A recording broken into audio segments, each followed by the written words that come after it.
y amigos de Sinvergüenza, yo soy Shoshana Turquía y hoy estoy muy emocionada porque tengo una de las escritoras mexicanas más talentosa, irreverente y atrevida del México contemporáneo. Liliana Blum está con nosotros hoy en Sinvergüenza. Es autora de muchísimos libros, dos de ellos me tienen particularmente paralizada. El primero, El monstruo pentápodo, que cuando lo leí tuve que dejar de leer como 2 semanas para que me bajara el efecto, y se los recomiendo muchísimo. Y Caras de Liebre, su novela más reciente. ¿Cómo estás, Liliana? Bienvenida. Hola, Shoshana, yo muy contenta de estar en tu programa y me queda muy bien el nombre, Sinvergüenza, porque es lo que la gente dice de esta última novela, o sea que ahora sí que lo aventé todos sin tapujos, digamos. Te voy a hacer generalmente hago esta pregunta al final del programa, te lo voy a hacer desde el principio. ¿Cuál es el acto más sinvergüenza que has hecho, Liliana? Ay, no, es sinvergüenza para otros o... Ay, es que es una pregunta muy difícil. Pues sí. No, quiero pensar que no he hecho así ninguna canallada a nadie. Quizás escribir de cosas que me han sucedido y que implican a otros y que después quizás esas otras personas no les gusta ver estos reflejos suyos en mi obra, pero bueno, si sucede en mi vida es mi patrimonio de trabajo. Pero quizás eso sea. Si después me acuerdo de algo, te lo diré, pero ahorita no me viene. Eso sí, bueno. A ver, Liliana, yo creo que eres de las escritoras más arriesgadas en Latinoamérica, porque no hablas solamente de la violencia política, de la violencia que está fuera de las casas, sino hablas de la violencia íntima, de la que tenemos en el interior. Te atreves a hablar de temas que realmente corroen el alma, como la pedofilia, ¿no? O incluso qué pasa con la violencia cuando tienes una malformación en la cara, como en Cara de Liebre. ¿Cómo entraste a estos temas? Pues creo que son mis obsesiones de siempre. Yo me considero una observadora de los seres humanos desde que tengo memoria y una de las cosas que más me intrigan es por qué los seres humanos hacemos las cosas que hacemos. ¿Existe una maldad nata e intrínseca o bajo qué circunstancias hacemos las cosas que hacemos, ¿no? Porque lo cierto es que sea cual sea la explicación, nos hacemos mucho daño. Y esta violencia íntima a veces se refleja de manera terrible, como es en estas matanzas que hacen los narcos o en estas arruinarle la vida a millones de personas que hacen los políticos, pero también hay esta violencia soterrada de más baja frecuencia que le puede arruinar la vida a alguien sin dejarle, digamos, una cicatriz aparente. Entonces, me gusta explorar esa parte oscura de la naturaleza humana. Para ti, Desde ¿qué es la maldad para ti? Ay, la maldad para mí es tomar la decisión, porque yo creo firmemente en el libre albedrío, es decir, para que sea considerado un acto como de maldad, tiene que haber la intención de infligir dolor o algo negativo en el otro. Es decir, a veces podemos hacer cosas malas por accidente, y sin intentarlo. Entonces, eso ya es otra cosa, pero la maldad requiere de la voluntad de hacer daño. Y puede ser a través de, ahora sí que, palabra u omisión, ¿no? También podemos hacer daño al no hacer nada, es otra forma de violencia. ¿Cuál duele más? Uy, bueno, a ver, yo recuerdo que mi papá, que fue un hombre muy, muy violento, nada más que, bueno, ya está viejito, pero él siempre decía, las palabras duelen más. Y sin embargo era un hombre que golpeaba muchísimo. Entonces, yo recuerdo siempre pensar, no, claro que no, los golpes duelen más. Alguna vez incluso leí que el cuerpo es incapaz de recordar el dolor físico. Y en cambio el dolor psicológico o emocional sí lo podemos volver a evocar, pero el físico es otra cosa. Entonces, creo que el dolor físico, la maldad en el cuerpo duele más, pero la podemos superar de manera más fácil quizás. y la otra se nos queda para siempre, me parece. ¿Qué hacemos con esta memoria del dolor? ¿Cómo reaccionamos? ¿Cómo reaccionan tus personajes? ¿Cómo? Ay, bueno, idealmente yo creo que deberíamos de tomarla, procesarla, asumirla y hacer eso que dicen que es la mejor receta contra los enemigos, ¿no? Vivir una buena vida. Pero eso es más fácil de decirlo que hacerlo. Y en el caso de mis personajes, pensando en Cara de Liebre, que ahí hay una mujer que tiene un defecto físico, que sufrió mucho abuso de niña y eventualmente cuando llega a ser adulta en cierto momento comete un asesinato y después otros más, pero ella no está buscando venganza, es decir, a pesar de todo lo que hay ahí en su pasado, no hay una ansia de revanchismo por ahí, pero ciertamente mis dos personajes femeninos no han sabido, pues no, el dolor nunca se puede capitalizar, pero sí procesarlo para poder seguir adelante con la vida. Se están aferrando ellas a cosas que no deberían de aferrarse, ¿no? Lo bueno es que al menos una de ellas sí abre los ojos rumbo al final. O sea, ¿tú crees que realmente la maldad intencionada, cuando hay esta voluntad de hacer daño, el único producto posible, por lo menos me parece así en tus personajes, pues no busca venganza, pero inflige dolor en otros? Es una cadena que nunca vamos a parar. Ay, lamentablemente creo que es de esas cosas que ojalá fuesen blanco y negro porque serían muy fácil arreglarlas, ¿no? Es también igual que esta complicada maraña en la que la sociedad produce, nuestra sociedad mexicana, vaya, produce hombres como Nick, ¿no? Que es el personaje masculino, que es un hombre nefasto por completo, y sin embargo es como el receptáculo de todo lo que está mal en nuestra cultura, es decir, hombres que tratan como objetos a las mujeres, que las embarazan y jamás toman responsabilidad, que son solapados por su familia, ¿no? Estoy pensando en el caso de esta chica que fue asesinada hace poco, Jessica, que luego la familia del asesino ayudó a que escapara. Digo, afortunadamente ya lo atraparon por toda la presión social, ¿no? Pero, o sea, y cuando nos ponemos a pensar en estos hombres, pues ellos son el producto de la sociedad en la que también estamos involucradas las mujeres. Entonces, así como dices, alguien que sufrió violencia después termina ejerciéndola en otros, esto también, es decir, las mujeres por ignorancia, por inercia, terminamos creando estos hombres que más adelante nos van a dañar, violar o matar como sociedad de mujeres, ¿no? Entonces, es bien complejo y un poco frustrante pensar que no hay una solución a corto ni mediano plazo, me parece. Hay un elemento en común entre Nick, este personaje de tu novela Cara de Liebre, que además me cae en la punta del hígado, he de decirlo un poco. y, el y el asesino de Jessica, que sí sucedió fuera de la ficción, que son hombres con muchos privilegios. ¿No crees que el privilegio y esta distancia social realmente es un factor que enciende este nivel de violencia, de agresión, que acaban violándonos, asesinándonos, olvidándonos? Yo creo que el pensar que la mujer es una cosa que puede, de la cual se puede disponer, porque al final es eso, vaya, los hombres que violan y matan ven una mujer, la desean, tienen deseo sexual y deciden que tienen el derecho a usarla, ¿no? Y después a descartarla como cualquier cosa.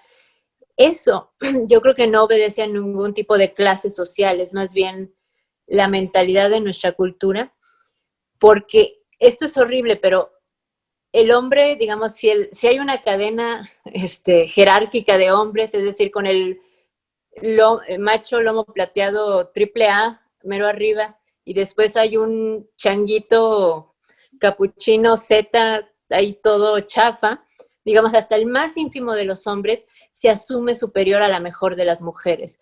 Y con esa mentalidad tenemos todo lo posible que le pasa a las mujeres en este país a diario.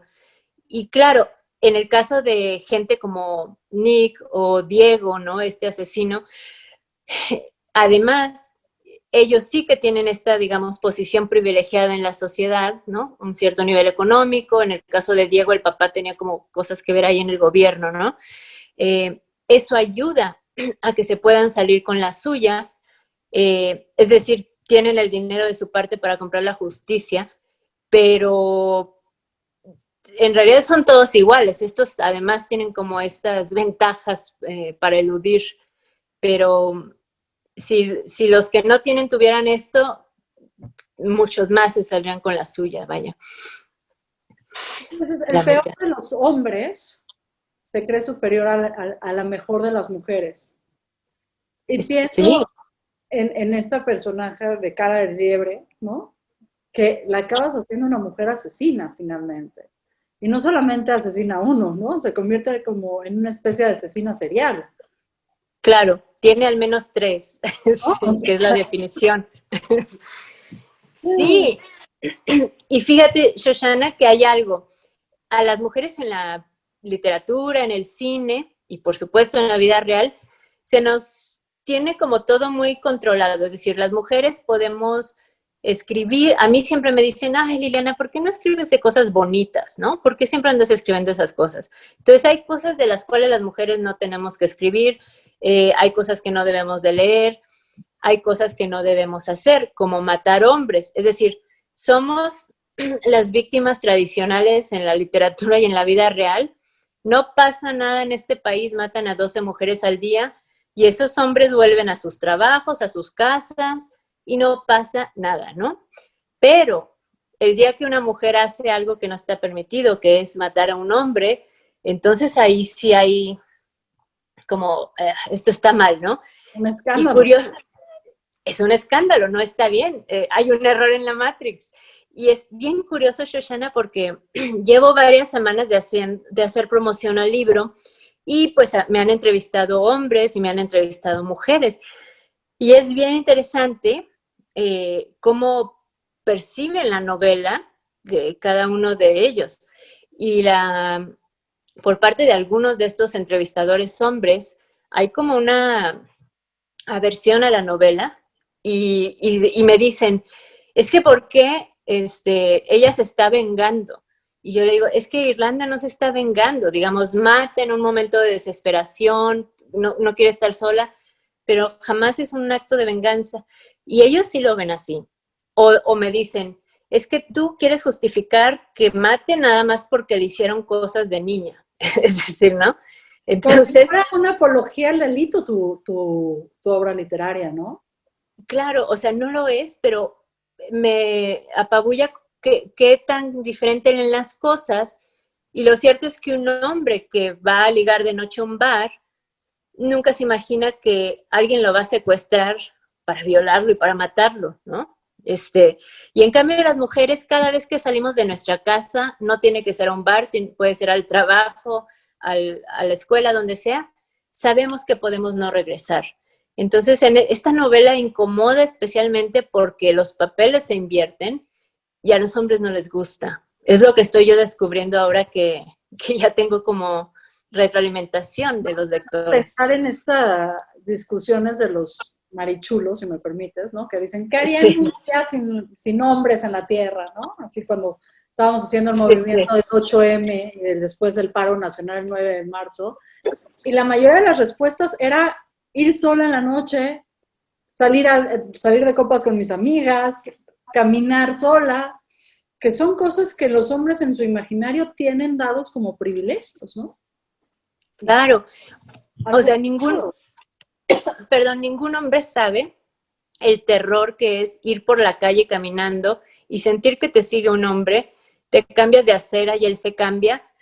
No hay forma de describir ese terror, más que si eres mujer, y no necesitamos describirlo porque todas lo hemos sentido. Y eso es terrorífico y triste en este país. Hablas del control de lo que leemos, de lo que escribimos. Me parece que también hay un control de lo que podemos imaginar. Yo he leído mucha crítica a tu universo literario. Dicen, pero es que ¿cómo una mujer puede escribir eso? Si lo hubiera escrito un hombre, si en lugar de ser Liliana fueras Liliano, serías un bestseller. ¿no? Elogiado por toda la crítica. Para ser mujer me parece que están tratando de controlar también tu universo imaginativo. ¿Te ha sucedido eso en persona o solamente se atreven a hacerlo en las hojas de crítica? Pues, perdone, no es COVID, es que estaba comiendo unos tamales hace rato, perdón. Este, pues mira, es bien curioso porque a veces he escuchado así chismecillos, ¿no? El mundo literario siempre es así.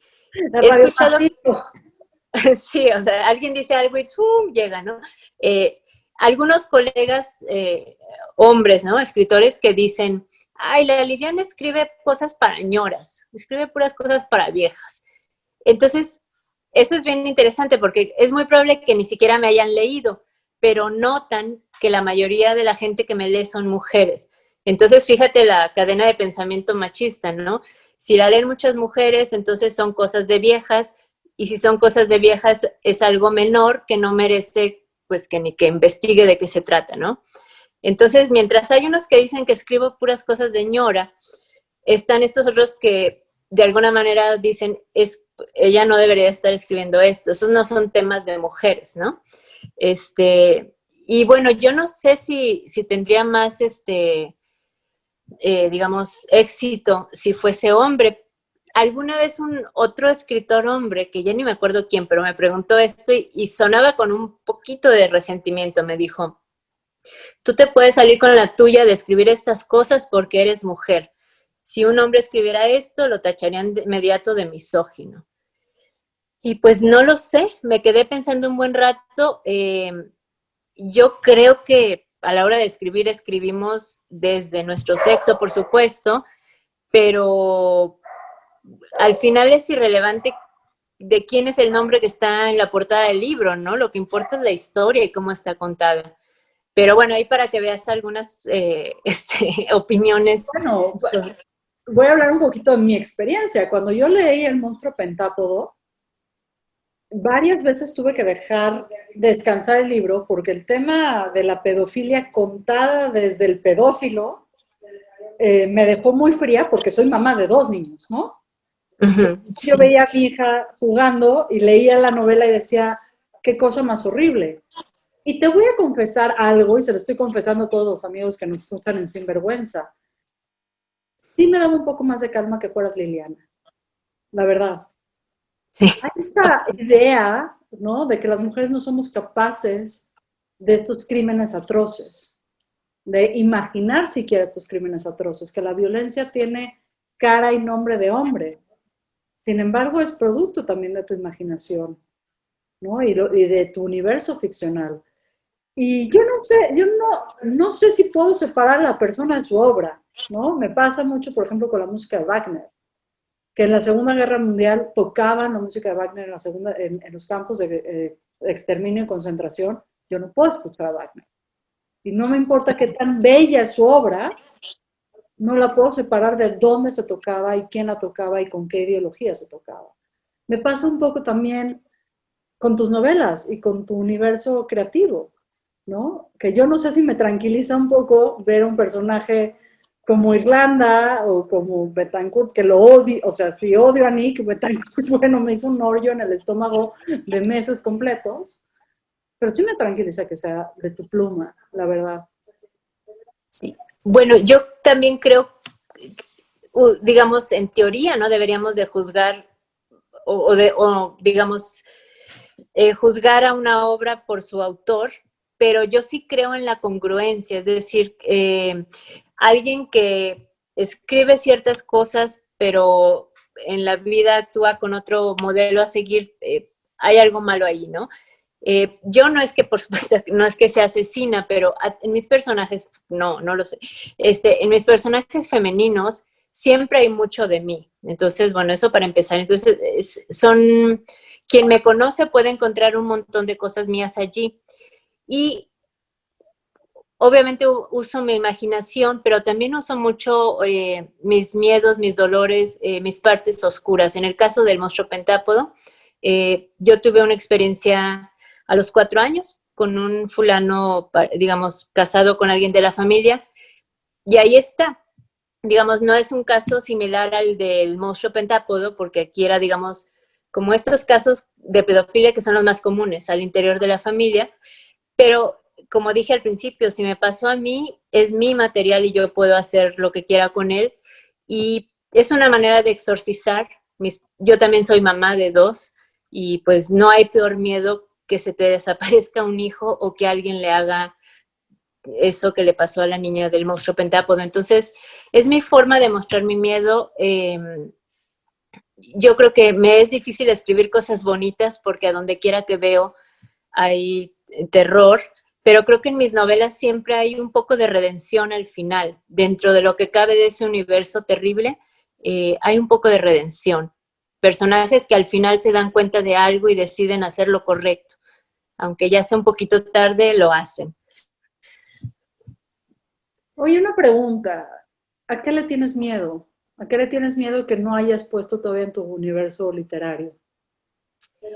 Oh, bueno, bueno, actualmente le tengo mucho miedo a la situación del país, pero eso es algo como tan vulgar y tan depresivo que espero nunca meterlo en como tema. Pero el único tema que no me he atrevido a tocar es el de mi padre. Casualmente es de lo único que no he logrado escribir. Quizás algún día, pero, y no es que le tenga miedo, es algo que no puedo tocarlo todavía.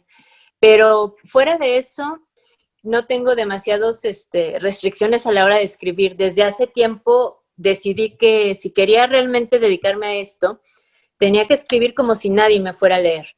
Porque en el momento en que pienso qué va a decir mi mamá, mis amigos, mis hijos, los vecinos, voy a empezar a autocensurarme. Y entonces, ¿cuál es el propósito? ¿No? Entonces, usualmente escribo como sea, y después digo, ojalá que la editorial se atreva a publicarlo, porque, por ejemplo, con el monstruo pentápodo había como cierta reticencia. Con Cara de Liebre pensé que me iban a decir algo, pero afortunadamente no. Pasó más suave.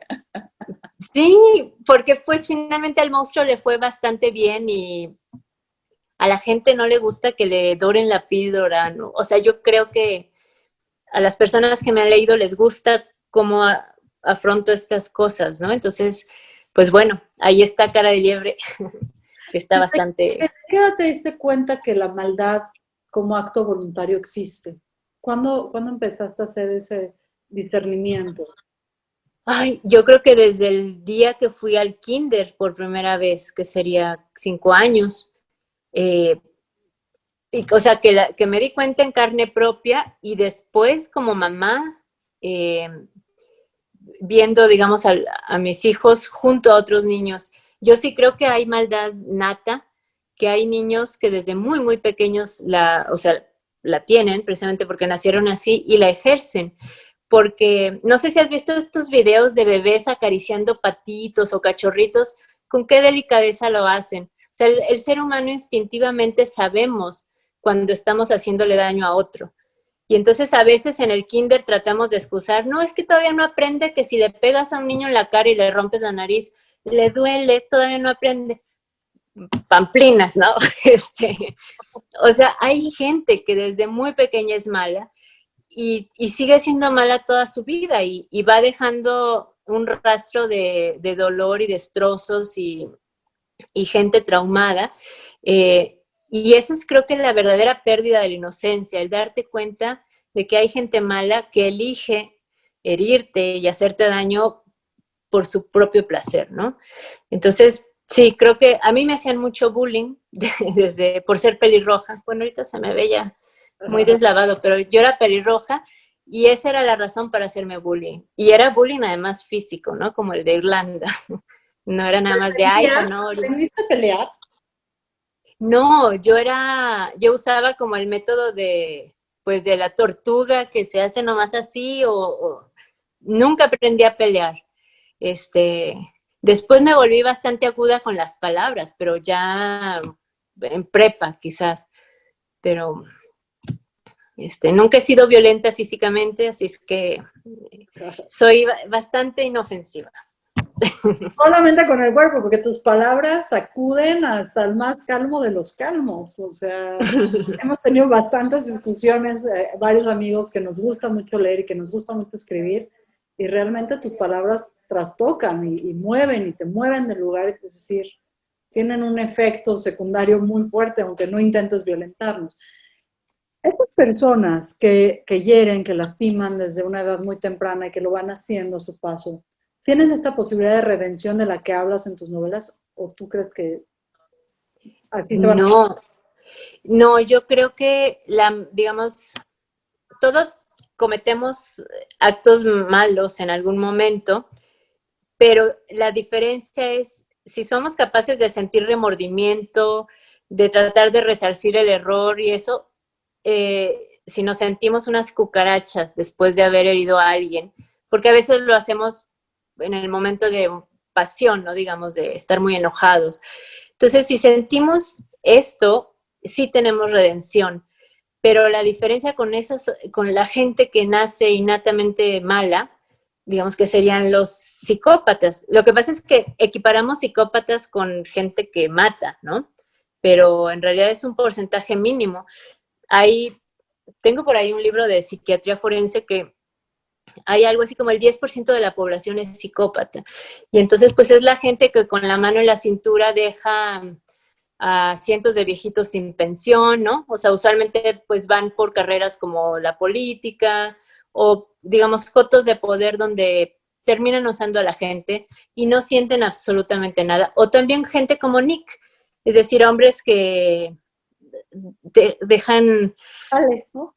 Sí, o sea, digamos, una devastación humana a su paso y no sienten absolutamente nada, ¿no? O sea, digamos, sienten disconfort de, ay, ya me quiero ir de aquí porque esta mujer me está dando problemas, pero en ningún momento sienten empatía por el otro. Entonces, para ese tipo de personas y personajes no hay redención, pero para los otros, digamos que somos humanos completos, se podría decir, sí, sí que la hay. Cuando hablas del mal y de los psicópatas y de los sociópatas también, ¿no? Que es esta gente que va irrumpiendo en la forma que está construida la sociedad, pienso mucho en la banalidad del mal de Hannah Arendt, en este ensayo que escribe después de ver el juicio de Eichmann en Israel, después del terror de la Segunda Guerra Mundial, que dice, a ver, no los califiquemos a todos de locos, ¿no? La maldad existe por sí, y por sí sola y ahí está. ¿No? Y me haces recordar ese tipo de textos donde no todos estamos locos, simplemente hay una parte esencialmente mala en las personas.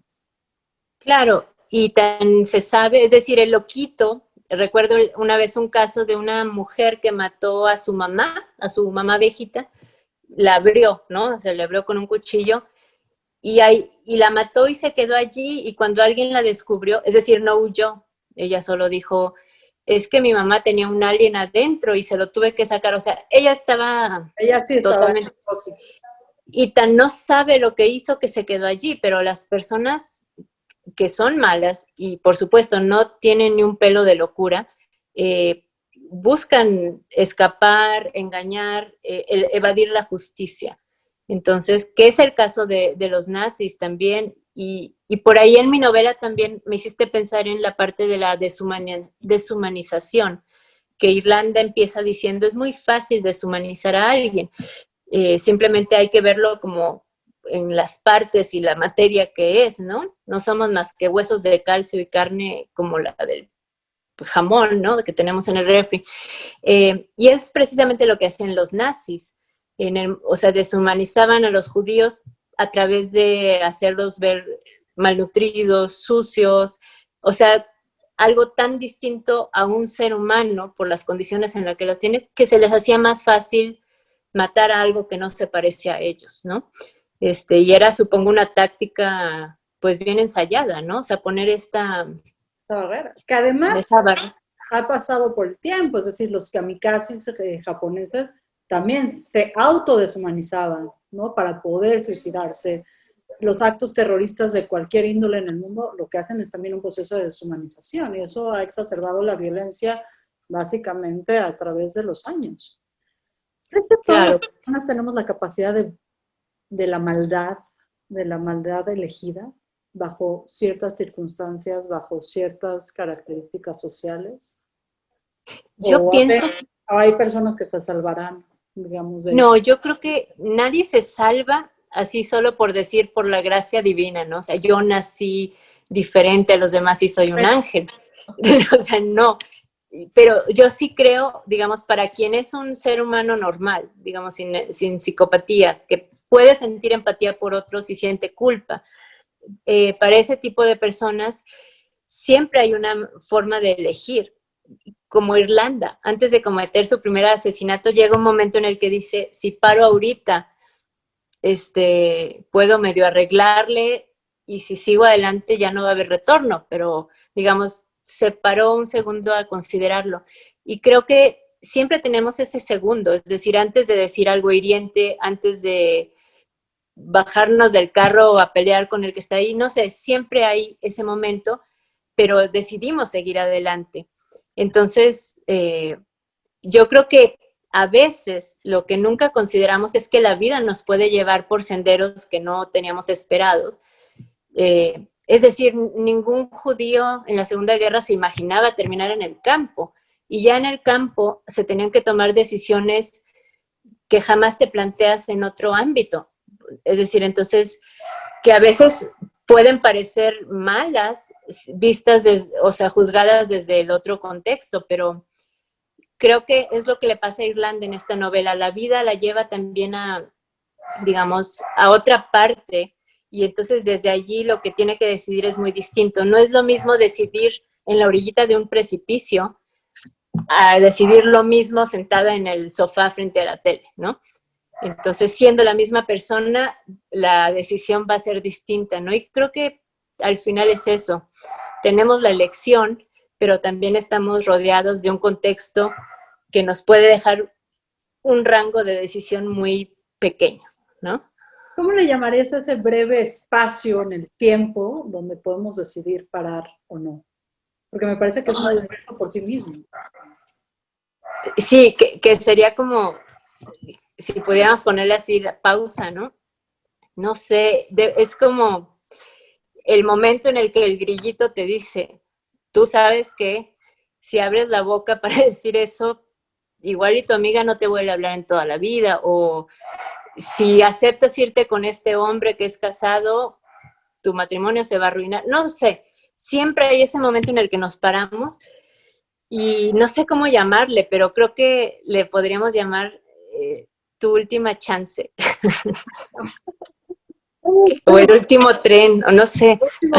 Ya me imagino ahora desarrollando un cuento padrísimo de ese minúsculo tiempo, ¿no? Porque es el que decide el resto de la toma de decisiones. Uh-huh. ¿Qué es para ti la pulsión de vida? Hemos hablado mucho de la maldad, de la muerte, del asesinato, y no podemos hablar de la muerte sin hablar de vida todo el tiempo. Cuando hablamos de la muerte realmente estamos hablando de vida. ¿Qué es para ti la pulsión de vida? Creo que es el más bello instinto, y creo que ahorita que hablas de eso, en El monstruo pentápodo y también en Cara de liebre, hay dos mujeres que están embarazadas. Aimee, en El monstruo pentápodo, en el momento en que se da cuenta que va a tener una niña, es cuando decide hacer lo correcto, es decir, lo que le da la vuelta a esa novela, llega en el momento de la maternidad de Aimee. Y creo que también en Cara de liebre, Tamara, que digamos, sabemos que se embaraza desde el principio de la novela, porque empieza a vomitar ahí en el trabajo, ella también, lo que cambia el rumbo de su historia es precisamente la vida que lleva dentro, que hace que se replantee absolutamente todo. Entonces, creo que esa es una fuerza igualmente poderosa, quizás mucho más que la maldad. Lo que pasa es que se nos olvida. Es decir, si tuviéramos este amor por la vida con lo que nos rodea, aunque no nos ataña de manera personal, pues habría más personas que rescataran perritos, que ayudaran a gente de la calle. Es decir, es eso, si nos importara la vida, trataríamos de ayudar a cualquier tipo de vida que se nos cruza enfrente. Y aunque no pudiéramos hacerlo en una escala muy grande, si todos lo hiciéramos, este sería un mundo bien distinto, ¿no? ¿Qué es el amor para ti, Liliana? ¡Uy! ¡Qué preguntas! Creo que el amor es la satisfacción que te da el poder hacerle bien a otro.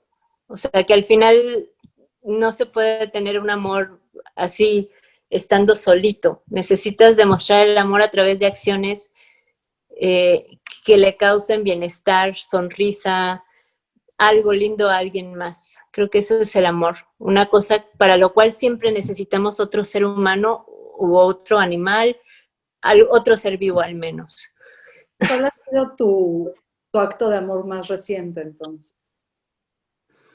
Ay, bueno, esta tarde, es que te había contado, sí, llevé a operar una perrita callejera que he estado alimentando desde hace una semana. Bueno, ya le había quitado las garrapatas, desparasitado, pero quiero dejar una perrita menos que traiga perritos a sufrir, ¿no? A la vida, y ojalá que pueda encontrarle un hogar pronto. Sí. Es que hablas del amor como este acto casi colectivo, ¿no? La maldad como un acto colectivo, porque hay entornos que nos dejan como la orillita del precipicio, como lo dijiste tú, sin mucha opción de elegir, pero también narras el amor como un acto colectivo. ¿En qué nos estamos equivocando, Liliana? ¿En dónde no estamos apretando la tuerca adecuada? Creo que en solo ver en nuestro pequeño entorno, es decir, ahorita estaba pensando en esto de la perrita y de mi colonia, ¿no? Que siempre hay vecinas que se están quejando que por si alguien dejó un pedacito de basura o que si van a decorar de Halloween. Y entonces que ves que su mundo es realmente, o que si alguien tiene la música muy alto, o sea, que solo están pensando en las cosas que ellos quieren tener y en las cosas que les están impidiendo estar a gusto, y nunca ven como esta posibilidad de ayudarle a alguien. Es decir, pueden estar así y puede estar una viejita pidiendo limosna y le pasan por encima con la camioneta, ¿no? Entonces creo que es esto, el cerrarnos a mirar hacia afuera, porque quiero pensar que si vemos hacia afuera realmente tendríamos que sentir compasión, pero no está sucediendo. Y en especial, ¿mandé? ¿Cómo defines la compasión? ¿Qué es para ti? Percibir que otro está sufriendo y después darte cuenta que tú tienes la posibilidad de ayudarle, porque usualmente tenemos la posibilidad, ¿no? A mí a veces voy en el centro caminando y veo, no sé, los viejitos en especial me pueden mucho, y voy y les compro una comida en alguna fonda y se las regalo, ¿no? O sea, eso es algo. ¿Por qué? Porque usualmente yo puedo hacer eso, o sea, sí tengo dinero para comprarle la comida del día a un viejito, pero lo más fácil es no hacerlo. ¿Por qué? Porque no tiene prisa, por las razones que sea. Pero creo que ver a otro, darte cuenta que sufre, asumir que tienes ciertas posibilidades para ayudarlo, y si las tienes, es tu deber hacerlo, creo yo. Y en especial en este tiempo en que cada vez hay más gente en la calle pidiendo, más desempleos, más locales que dicen se renta. Es decir, estamos viendo la debacle económica de una manera terrible, y tendríamos que hacer algo entre todos. No lo vamos a solucionar, pero podríamos aliviar el dolor de mucha gente si quisiéramos hacer esto colectivamente, ¿no? ¿Por qué elegiste las palabras y la literatura como modelo de expresión? Porque veo que hay una voluntad tuya de estar partícipe en la sociedad, ¿no? Que si los animalitos rescatados, que si cierto tipo de activismos, y has decidido por la palabra como herramienta para insertarte en este mundo. Creo que las historias es la manera en la que puedo entender el mundo. Y me pasa incluso la música que no tiene letra, ergo una historia, no me produce lo mismo. Y desde niña creo que siempre estaba haciendo historias en mi cabeza con los muñecos, con la gente que veía. Y esta imaginación como tan vívida, yo me puedo estar horas sentada pensando, ¿no? O imaginando historias en la gente que pasa.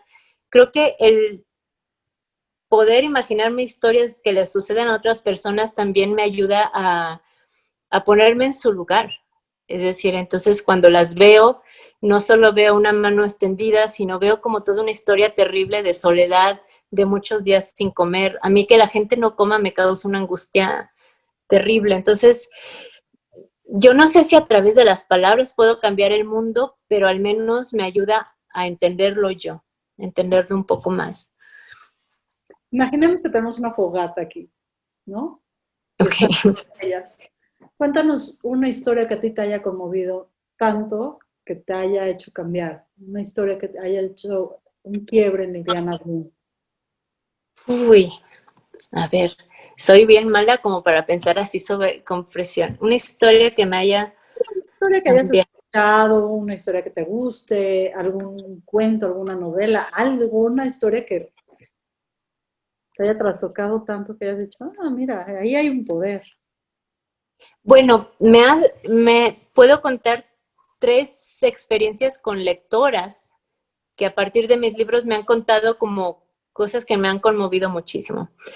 Una fue cuando salió mi primera novela, Pandora. De repente por Facebook me escribe una chica y me dice, hola, yo trabajo en una imprenta donde Planeta imprime sus libros. Y pasan así, ¿no? O sea, como de tortillería, ¿no? Dice, entonces estábamos haciendo Pandora y yo veía que pasaba y empezaba yo a leer cachitos de la novela y me quedé picadísima. Dice, entonces me tuve que esperar a que llegara a librerías, dice, porque a nosotros no nos dejan tocar un libro. Y ya que estuve en librerías la compré y me encantó, porque la empecé a leer en pedacitos sobre la plancha o no sé, sobre... Entonces, eso se me hizo lindísimo, ¿no? Y luego, otra cosa más fuerte, una vez en la FIL Oaxaca, la FIL Oaxaca es genial porque mandan a los escritores a todas las escuelas y te puede tocar una primaria, una secundaria, una universidad. Y me mandaron a una secundaria pública O a sea, ¿te platicar con habías niños. leído? No, no les leí. Fui a platicar con ellos, eran de primero de secundaria. Y eran como 400, o sea, era solo de primero de secundaria. Pero hablamos como en general de mis libros, ¿no? Entonces salió El monstruo pentápodo y más o menos dije de qué iba. Y estuve casi 3 horas con ellos y ya que nos tomamos fotos y me hicieron preguntas, todo, y ya que se fueron todos, se quedó una niña chaparrita, gordita, ¿no? Chiquita, pues tienen como 13 años, ¿no? En primero de secundaria o 12. Y se acerca a mí, estaba yo con unas maestras y me dice, es que el novio de mi mamá me hace cosas y a mí no me cree, ella no me cree. Y después me dice, y cuando iba en primero de primaria me violó el conserje de la escuela y tampoco me creyó, ¿no? Entonces, o sea, yo me quedé así, bueno, las maestras juraron que iban a tratar de ayudar, de canalizarle todo esto, pero el solo hecho de haber hablado de qué trataba el monstruo pentápodo hizo que esta niña saliera a pedir ayuda, lo cual fue así como bien conmovedor. Y justo hoy me metí al Facebook y revisé, ya ves que hay como, en el Messenger hay un inbox como escondido donde se va el spam, tenía lleno. Y el caso es que ahí había un correo de una lectora que me dice que leyó mi libro de cuentos Tristeza de los Cítricos, donde hay una violación de una chava que sale en la noche, le empieza a seguir un tipo y la viola. Y me dice, me quedé pasmada porque haz de cuenta que ese cuento lo hiciste contando mi historia tal cual fue, ¿no? Entonces, pues bueno, después, bueno, ya me habla de otros cuentos que le gustaron, pero esta cosa de que alguien al leer mis libros pueda después contar su historia y decir qué alivio que alguien también sepa lo que yo siento, es algo que pues es uno de los mayores placeres y remuneraciones que me ha dado la literatura, ¿no? Nunca seré rica, pero esto no me lo va a dar nada más, vaya. Porque además estás con los temas tan difíciles que tratas, porque es muy fácil encontrar una narconovela, una narcoserie, ¿no? Pero es muy difícil encontrar literatura, arte de una violencia tan íntima y con estas descripciones tan, porque ni siquiera son crudas, yo diría conmovedoras. Y al momento que tú lo plasmas en tus libros, en tus historias, estás ayudando a muchas voces a que metan. Me parece que es un servicio casi social, no sé si es voluntario o involuntario, pero de primordial necesidad en este país, ¿no? Sí, creo que la sensación por lo que me dicen mis lectores, es como de sentirse acompañada, porque creo que hay algo que y no quiero generalizar, pero al menos con las cosas que yo leo, entre la literatura escrita por hombres y la escrita por mujeres, es esta, que la de los hombres es una trama quizás muy visual, como dirás esto de los narcos, ¿no? Persecución, drogas, podría ser una película de acción, pero es eso, ¿no? Es como una capita hacia arriba, y creo que la literatura escrita por mujeres, y lo digo también las que me gusta leer a mí, Alice Munro, Margaret Atwood, Joyce Carol Oates, me gustan porque se cuenta una historia aparente, pero hay unas capas como de hojaldre, donde se cuentan otras 1000 historias entre líneas, y creo que es lo que las mujeres al leer también leemos. Entonces podemos decir, bueno, sí, Irlanda es una asesina, pero la puedo entender perfectamente porque yo me he sentido así 1,000,000 de veces también.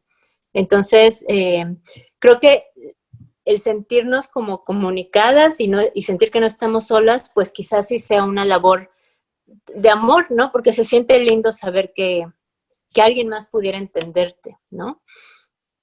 Cuéntanos de tus placeres. ¿Qué te da placer, Liliana? Ay, bueno, ¿qué me da placer? Leer. Creo que ese es el mayor placer que existe para mí. Eh, los perros me dan un inmenso placer. Yo soy de las que ve un perro y lo tiene que tocar.